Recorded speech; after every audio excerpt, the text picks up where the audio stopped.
Assalamualaikum warahmatullahi wabarakatuh. Nama saya Ahmad Stiandi. Di sini saya ingin mereview jurnal karya eh, Enggi Regista Hendra Putri Ridwan Arifin, Fakultas Hukum Universitas Negeri Semarang, eh, tentang perlindungan hukum bagi korban tindak pidana perdagangan orang di Indonesia.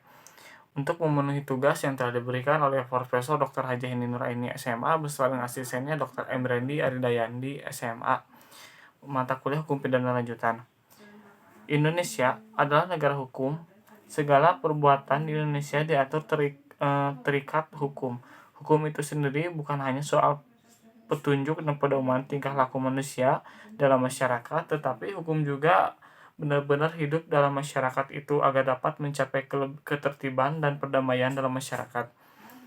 Dan menjadi sumber dalam hukum di Indonesia ialah undang-undang, jurisprudensi, traktat, doktrin, dan kebiasaan. Sebagai negara hukum, di Indonesia juga terdapat hak asasi manusia yang dimiliki setiap individu. Sejak individu tersebut dilahirkan, hak asasi tersebut harus dipenuhi dan tidak untuk dilanggar.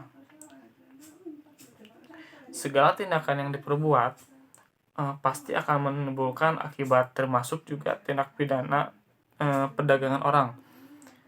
Tindak pidana perdagangan orang merupakan suatu tindakan yang dilakukan oleh oknum tertentu yang mendatangkan keuntungan yang besar bagi si pelaku dan akan mendatangkan kerugian yang sangat besar juga bagi korban, baik dari segi fisik maupun psikis. Tindak pidana perdagangan orang disebabkan oleh beberapa faktor, maupun faktor internal dan faktor eksternal. Faktor ekonomi maupun faktor sosial. Pelaku tindak pidana perdagangan orang akan mendapat sanksi, baik itu berupa kurungan atau pembayaran denda yang wajib dipenuhi, dan korban tindak pidana perdagangan orang pun mendapat haknya atas perlindungan hukum dari beberapa hal yang diatur dalam Undang-Undang Nomor 21 Tahun 2007, misalnya hak atas perlindungan